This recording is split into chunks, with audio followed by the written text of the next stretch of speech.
Okay, everyone. So I hope everyone has a great Thanksgiving. So today I'm preparing these slides and this small lecture to give a review of the RNA-Seq part in this course. So basically is that I have given Dr. Liu, the instructor, several questions for the final exam. And today's review, I may generally cover most of the take-home messages of this part. And please note that this part may not cover all of the questions in the final exam, especially for the very basic ones. So you may still need to review the past slides or the complete slides to really get it. If you don't understand some of the basic concepts, you will really read all of them. But today I just want to give you a summary of the key take-home messages and also something related to the final exams by using these 49 pages of slides. So let's start from the take-home message. So what we have did is we have introduced about the RNA-Seq data experiment process, published projects, the difference between RNA-Seq and the microarray, and also some alignment algorithm, including the map to genome strategy, spliced aligners, and gene expression level calling, like RPKM, CPM, and including the exon union and the intersection method. This is very important, please note. And also some differential expression analysis with a focus on DE-seq. And also we have talked about the alternative splicing, including types and regulation, and also the way to call alternative splicing. And also we have, for example, we have introduced the reference genome dependent methods like cufflinks, and also de novo assembly-based methods like Trinity and Bridgers, and also some other alternative splicing events in further methods. And also we have introduced some of the advanced topics in RNA-Seq data, like the gene fusion, allele-specific expression, and also the microarray identification method.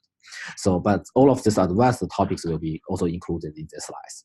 And also we have introduced something about single cell analysis.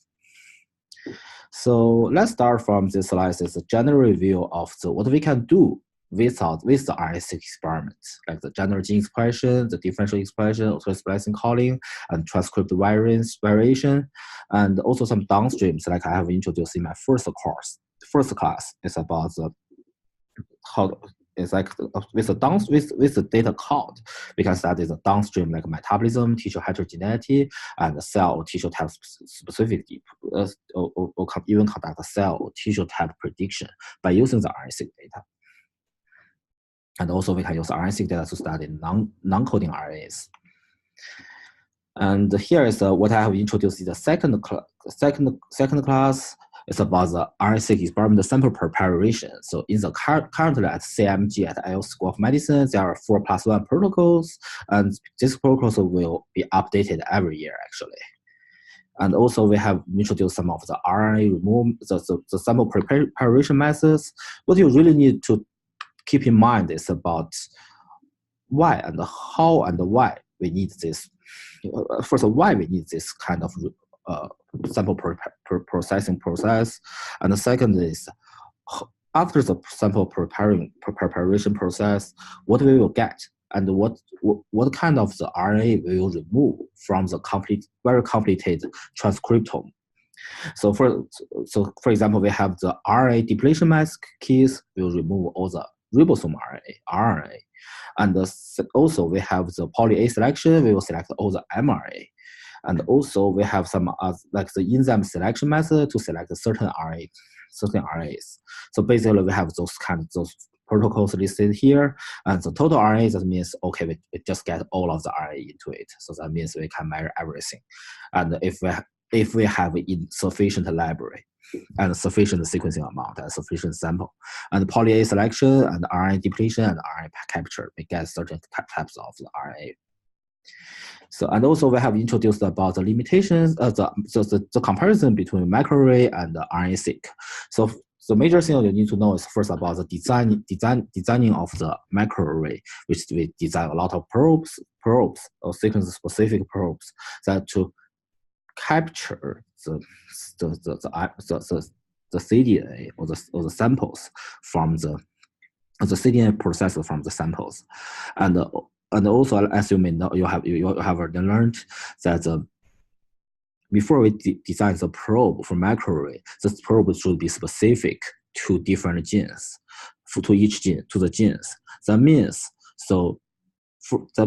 before for the microarray designing, you really need to know which genes you want to measure. You need to know the reference of the genome. You need to know the genes you are interested in, and then you can predict, okay, the specific probes for each of the genes. And the microarray has certain limitations. First is the high background levels owing to cross hybridization. So the reason is that even the probes are specifically designed, but the probes cannot be unique to each other. That means some probes may have a partial hybridization to some other mRNAs or cDNAs that is not supposed to be bound to this probe. So in microarray data, you will always get a noisy or non-zero background expression level for each of the probe. And also the second limitation is the dynamic range of detection owing to both background and saturation of signals. So the lower part is about the background. The high expression part is about saturation. So for some genes with really extremely high expression, due to the number of probes are limited. So you have fixed number of probes. So the total number of binding is fixed. That means no matter how much or how many of the mRNA you have, the maximum RNA can be bound to the probe is fixed. So that means there's a saturation. And also, like I mentioned, the technique really rely on the existing knowledge about the genome sequence. And this is about an illustration about the higher dynamic range.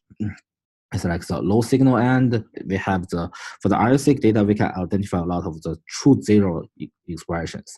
But for microarray, it's really hard to get that. But also with very, you can see in the low parts, in the low expression part, the correlation are not very high, majorly due to the cross hybridization, and for the high expression part, majorly due to the saturation, and for the medium part, okay, the correlation are okay of the between the RNA-Seq and the microarray.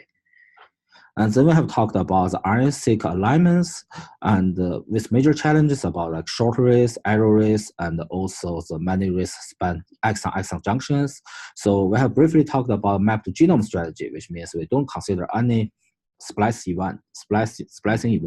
So if there's no alternative splicing, map to genome should be fine. And also if we already know the alternate splice, the transcripts or isoforms, map to genome strategy is fine. We just map the race against the known transcripts. And also we have talked about the RNA-Seq alignment strategy, something about like the statistical or mathematical modeling of the alignment. This is very important. So we need to keep in mind about the exon first methods and the seq extension methods, what's the intuition of it and how it works. So for the exon first methods, you may first map the race to different exons. And like as shown as one example is top hat. Top hat is the exon first method. So first map the exons, the race to the exons and get to certain Ls, and then you go back to check the unmappable race to see if they can be mapped to the junction region of the exons which are enriched by the race you have mapped before or in the first step. And then you will get the alternative splicing caught or mapped. And second method is the seed extension approach, which is a little bit more complicated comparing to the exon first method. So basically is that you may first split each race into certain k-mers and use the k-mers to seed each race to certain exons. So comparing to the exon first method may first deal with the race that can be completely mapped to one exon. But here, after you split each race to a k-mer, so one exon can be mapped or can be seed to two different exons. Like the first part seed to one exon, second part to seed to the other exon. And then by using this way, you can identify or build a likelihood function or penalty function to infer if this rate belongs to this junction region or not. And star is one example of the seed extension method. And keep in mind that the star is extremely fast and requires large memory. It can be used to identify novel splicing junctions, gene fusions, and poly A tails. So, and I have uploaded more details about star to the canvas and the box. So if you want, you can read more materials. Yeah. And also, we have talked about RNA-Seq gene expression measurement method, or just how to assess gene expression level, or how to just call value of gene expression by using RNA-Seq data. So basically, I talked about RPCam and FPCam measures. So RPCam is in this formula. R is the expression what we are interested in, what we really wants to call, and N is the total number of sequence that we have. Total number of sequence, and or the depth of the sequence, and L is the length of the gene, and C is the counts that mapped to the gene, to that gene, and then it's 10 to the power of 9. And this is this formula. This formula is extremely important. If you don't understand RPCam very well, please also Google it and find more materials to understand it. And also we have CPM and TPM. So please also keep these formulas in mind. So these are also very important. So probably I have submitted several questions to Dr. Liu, but I believe the questions, some are very hard and probably will not be selected for the final, but I think it will be really good. You can remember these formulas, and some of the questions may need to understand these formulas. And also about the, we have talked about the,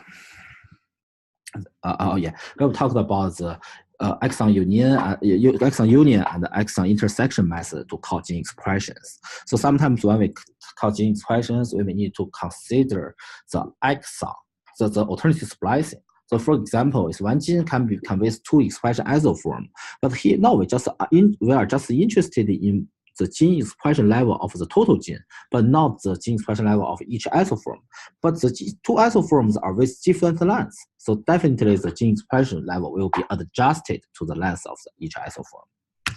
So here are the details of the two methods. This slide is very important. So please, if you don't understand what this means, what the exon union and the exon intersection method means, so please also check more materials to make sure you really understand this. So here I just use the first row as an example.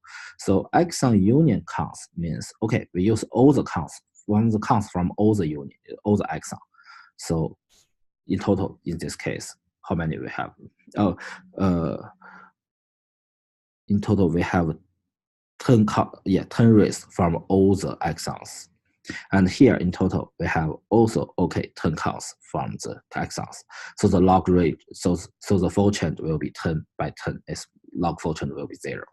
And the second one is the intersecting counts. That means we just use the intersected exons, or if we know there are two isoforms, and we also use the exons or the sequence that are intersected by the two isoforms. So for example, it's just here. So we can say in condition A, the number of counts mapped to the intersection region, or the region intersected by the two isoforms are 7. And under condition B, the number of rays mapped to this region are 8. So the log fold change is 8 by 7. Okay, so you can also derive the case for the second example and third example.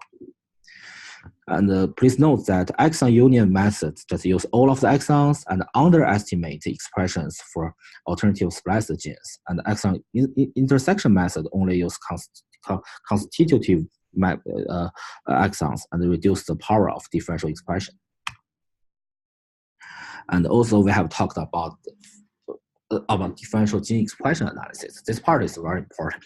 It's kind of the fundamental of is kind of the fundamental knowledge or fundamental point of the RNA-Seq data analysis. So normally, once you get the RNA-Seq data, the first thing you may need to do after you process the data, the first question, bioinformatics question you may need to want to answer is differential expression test.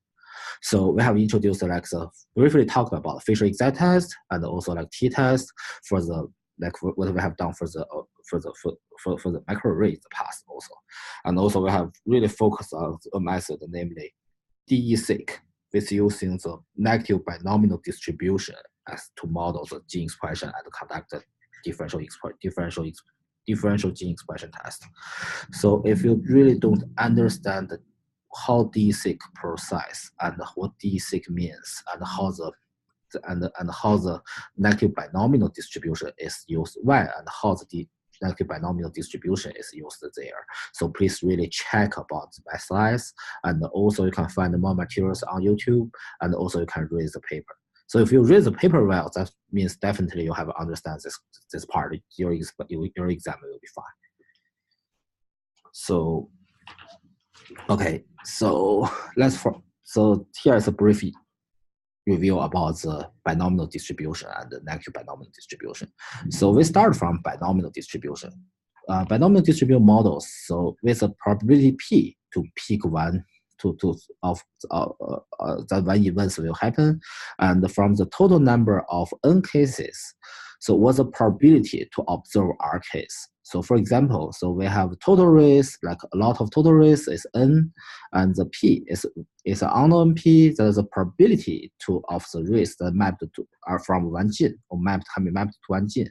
And what we observe if it's of R race that mapped to the gene, that the probability will be a binomial distribution.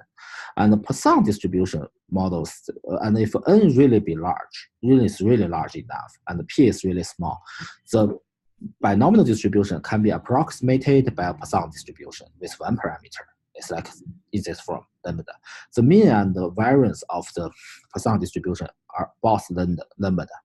But the problem is that once we have observed the gene expression from the real RNA-Seq data, we found for each of the gene, for most of the genes, we have illustrated this example in the third class. That's observed in the real observation, the variance of the counts is always larger than the mean. That means, okay, there should be a dispersion issue. And the way we handle the dispersion issue is to involve negative binomial distribution, like the mixture Poisson distribution that involves two parameters, one is mu and one is sigma, and to guarantee that the variance of in modeling the counts, the variance can be large than the mean. And here is how the negative binomial distribution is derived. So the law of total variance just models the variance of a hierarchical model, but this part is just a statistical issue. If you don't understand it, this will be fine. But please note that the negative binomial distribution is a Poisson distribution where lambda itself is a random variable distributed according to gamma distribution. So it's kind of a Poisson distribution with lambda with a prior distribution. That means it will increase the variance. And also, please keep in mind, I didn't include a lot of the DE-Seq part here in this review because we have a homework really focusing on which was really focusing on the application of DE-Seq. So please really understand the codes I have provided in the homework. And then you will see, okay, understand, okay, how the DE-Seq process is conducted. So for example, so you will with the const data, how to load the, and you will after you get the const data, you will need to load the data into R, and build the metadata, and also conduct the DE-Seq and extract the p-values and do the p-value correction and get the final, like the up-regulated genes and down-regulated genes. Please really review this part. And also, we have talked about alternative splicing. So for the alternative splicing, we have first talked about the different types of alternative splicing, like cassette exon, mutually exclusive exon, intron retention, and altered 5' and 3'. And also we have some like the alternative promoters and alternative poly A. So, but please just regard these possible cases as figures, and each of the figures represents the possible alternative splicing isoforms in each of the figure. So, well, sometime and then later on we may introduce about the cufflinks. So cufflinks actually build a graph model to model the alternative splicing event and also the possible alternative splicing isoforms. So please note that I will talk about it again later, but here please note that if what the truth is possible is known, the true case is there are several like the alternative splicing isoforms, but and then this from the true case you may have the observation, and from the observation you may build the graph in the cufflinks. And then from the cufflinks graph, you will infer what the true case is. So the true case may not be always equal to the cufflinks observation. I will show the why in the later part, in the cufflink part. So, and also we have talked about the alternative splicing regulation and like the stimulator, inhibitor, and enhancer, and some enhancer or suppressor.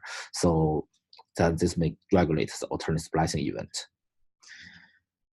And then we have talked about the computational strategies to study the alternative splicing. First is isoform-based approach. The goal is we want to infer or reconstruct the transcript from the observed race, including the genome-guided reconstruction, cufflinks, and genome-independent reconstruction, Trinity and Bridger. And also we have talked about the alternative splicing event-based approach like MISO. And first, let's start from the transcriptome reconstruction methods. There are two parts, two kinds of methods. One is genome-guided approach, like cufflink, and second is genome-independent approach, like the assembly methods. So let's from cufflink first. So the first step, cufflink contains 5 steps. First step is alignment, just align the race by using top hat, by using spliced aligner to the genome. And second is identify a minimum set of incompatible fragments that must have origin from different spliced mRNA isoform.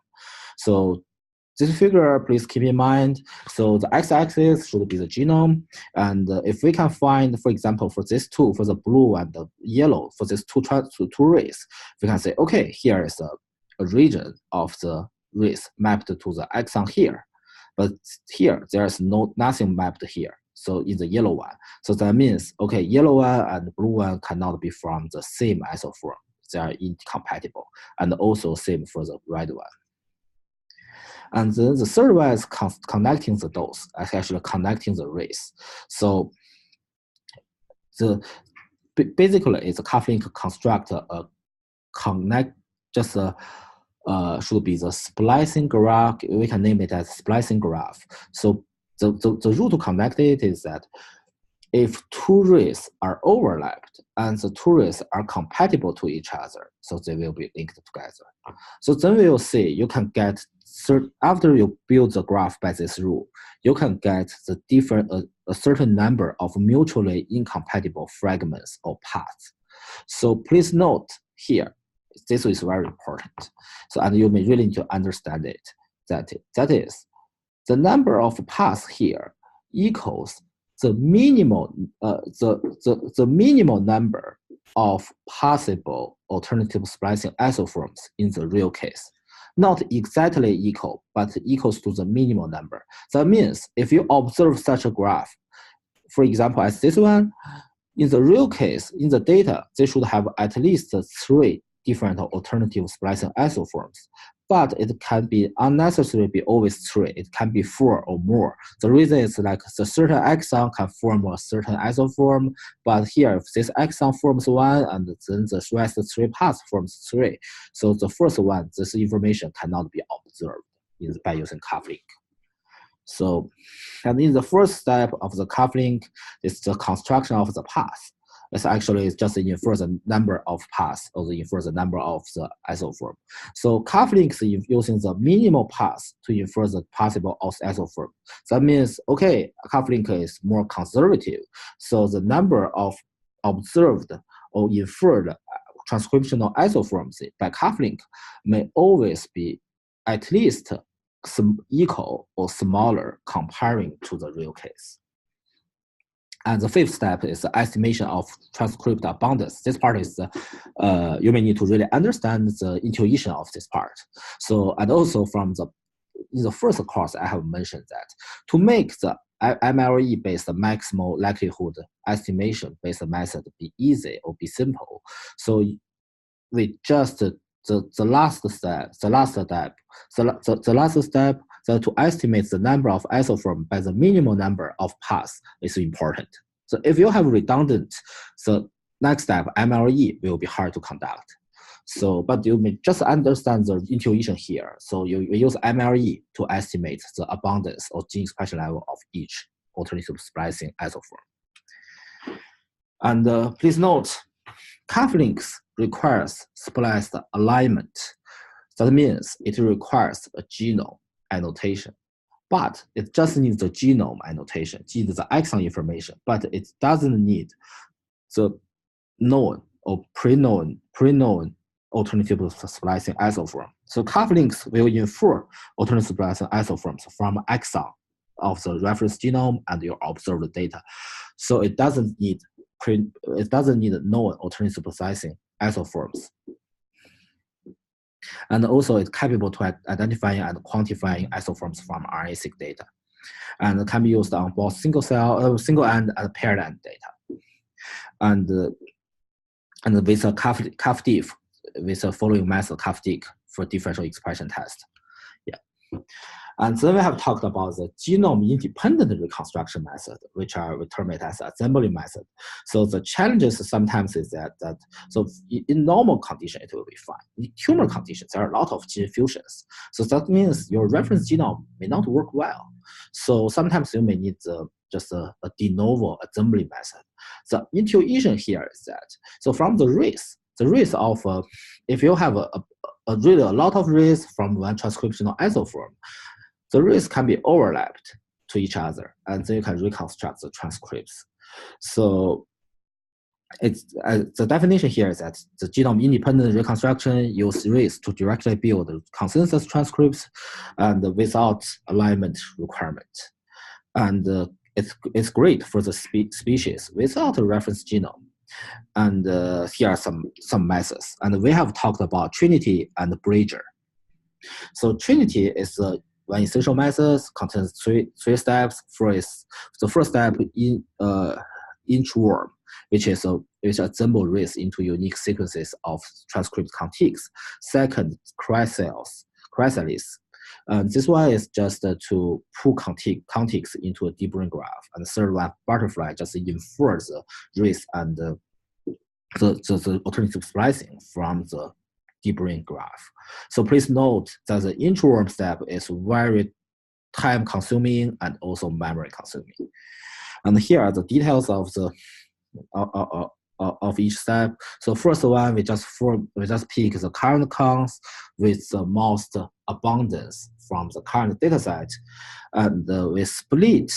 We first split each count into certain k-mers, and then we select the k-mer with the highest abundance in the current pool, and then we find the next k-mer that can be with one step slide. As shown in this figure, we pick, for example, we keep 7 mers, but in the real case, we will not keep this take this low number. But we just get about the first k-mer, and then we get the second k-mer in the pool, and with one nucleotide slice or position slice. One nucleotide slice comparing to the first one, and with the highest abundance in the current pool, and use this one to just just to link these two. And you can see, okay, the total sequence length will be increased by 1. And then we do it for the third one, first one, and then till to the end. What's the end of this part is that we cannot find any K more in the pool that can be linked here to the end of this sequence or this contig, and the contig will be constructed. And then the second step is we will link the contigs together. So basically that, so all the K more has been used up. So, and then we will want to just connect all the contigs. And for two contigs, because we use the K-mer to build the contig, so the maximum overlap between two different contigs should be K minus 1. So you need to understand why. So you can think about it. It is not that hard. So, and then with this rule, you can connect the different contigs, link the different contigs together, and to form a deep-brain graph, as shown in this figure. The blue one is can be possible one isoform, red one can be the second one, and the blue one, dark blue one can be third one, or even red one and the dark blue one can be the third one. And then the purple one can be the fourth one. And then by using this way, you we construct the deep-brain graph and use butterfly to count the possible number of possible splicing isoforms. But the tricky part here is that the Trinity uses a very sensitive way to identify the possible alternative splicing isoforms from the deep-brain graph, which may also lead to a lot of false discoveries. And then we have talked about Bridger. So Bridger, the first step are basically very similar to Trinity. May have some certain little bit of variation, but not very high. But the key point of the key difference or the key novelty of Bridger is that it actually bridges cufflinks with Trinity. So after we get the deep-brain graph or splicing graph, we use the idea of cufflinks to identify the possible alternative splicing isoforms. That means we still start from this deep-brain graph or overlap graph of this graph, and we find the minimal number of compatible paths on that figure, and then use this information to infer the possible number of isoforms. So the key idea I want to convey here is that each of the methods, we have talked a lot of modeling methods, each of the methods may have specific advantage and have their their key features. And after you understand the key features, you can just, if you really want to become a good computational biologist, so in the future, once you face a specific question, you can think about, okay, if I can use this part from this method, this part from this method, and then merge it, and then do some revision and do some careful modeling, you build your own method. This will be very interesting. Yeah, but the key point here is that the Bridger is just to introduce the methods, the idea of compatible graph or incompatible graph from cufflinks, and incorporate it into the Trinity to call alternative splicing isoforms. So this method is more specific comparing to the original butterfly step in Trinity. So we'll lower the false discoveries, but it will also be less sensitive. So, and then we have talked about the MESO, which is the alternative splicing event-based study method. So rather than studying identifying the isoforms, so we are more interested in, sometimes we are more interested in, okay, what regulates the alternative splicing or splicing event of a specific exon, rather than we really know what the isoforms it is from.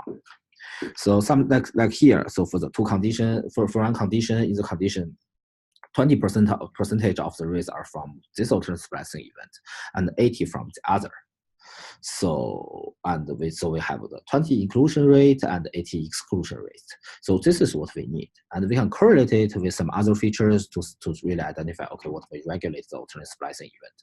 And you can see to infer this alternate splicing event is at least is less computational consuming comparing to the calling of alternate splicing isoforms.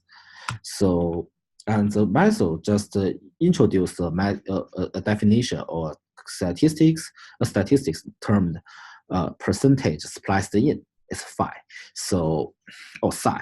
So, it denotes the fraction of mRNAs that represent the inclusion isoforms. That's the inclusion rate is. And so you need to understand the method is focusing on the splicing event rather than isoforms.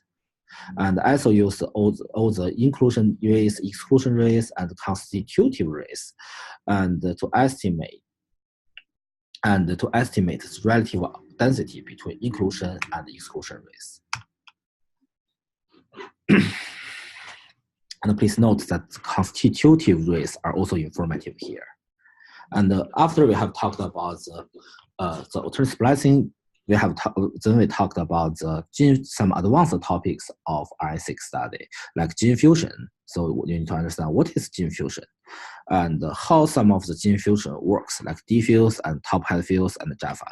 So the basic idea is just use some statistical methods or statistical formulations to model, okay, if this, to model the possible SNPs that are informative for the gene fusion, not FNP. So just use some statistical formulation to formulate so the possible the gene fusion event. And also we have talked about the allele-specific expression.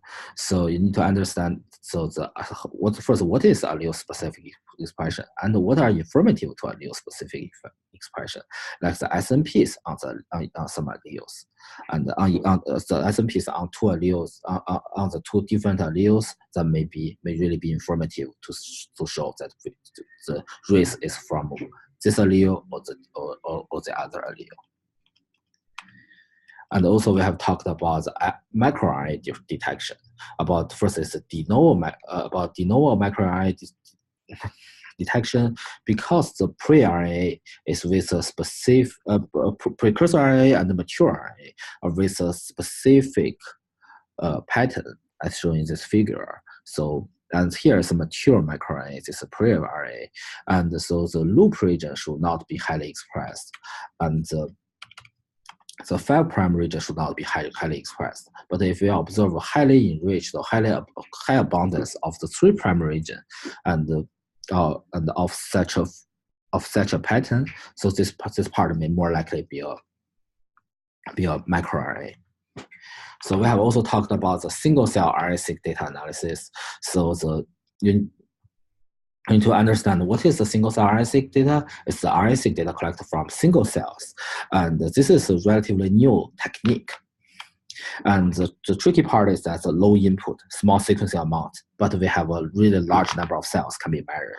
So you need to know we have talked about two protocols of single cell RNA-Seq. One is drop-seq based method, like C1 Fruit Smarter protocol. And second one is about the 10x genomics chromium method. So, and you can see, you need to note that first, different protocols may measure the different full length or just a 3' end counting of the mRNA, and also or RNAs, or also the throughput are different. So that means the number of cells can be measured are different. So the C1 protocol can be really measure a lot of cells, but the tricky thing is that the typical race types per cell are also different. So the difference is very significant, and please you need to keep in mind, because in total in human genome, the coding gene we regard like 20,000 coding genes, but if the observed genes can be only 10 to the power of 4, that means on average only 1 count can be observed for 1 gene. But the real case is a lot of genes are with 0 expressions, and this actually forms the first computational challenge of our single cell RNA-Seq data. And I have mentioned three challenges. First is how to control the 0 expressions. And second one is that the single cell RNA-seq data, the proportion of variance can be explained by the top pieces are different. That means the variation for the same cell type, even for the same cell type, to make it be reverse. So for the same cell type, the variance between two single cells is always much larger compared to the variance between two bulk cells of the same cell type. So, and also the third challenge is that because the variation among cells are huge, and the variation can be on different biological process. So how to visualize it, how to map the high dimension data to low dimension is the third challenge. So some people use RTSNE, but I know there are some other methods are emerging right now. So, and at last, we have just review the published examples we have introduced in the class. So first, we have talked about the GTEx project. It's a genotype tissue expression test. It generated the reference expression, gene expression maps of the different tissues or different tissue types from human and from the human of normal human, and the normal human are with different genotype. That means kind of build an archive of data of reference gene expression data of different tissue with different genotype. And second one is the expression atlas of human primary cells. This is not an RNA-seq data based archive or based atlas. It's actually using microarray. So, but even use microarray, they still build the reference gene expression of human primary cells. This is not tissue or primary cells. And third one is the TCGA project, which measures a lot of the different, the TCGA, the Cancer Genome Atlas project, which measures the mutation profile, copy number profile, gene expression, DNA methylation, a lot of next generation techniques we have introduced in this class.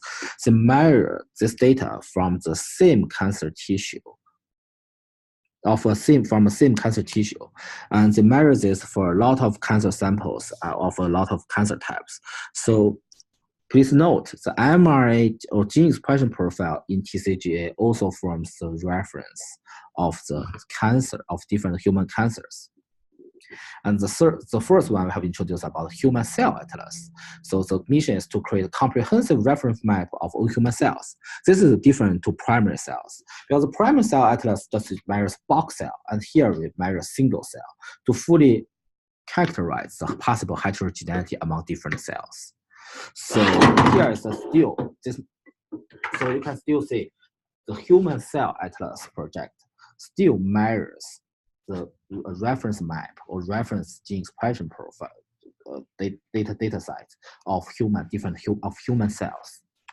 And the last one is a little bit different. It's about the SEQ sequencing quality control project.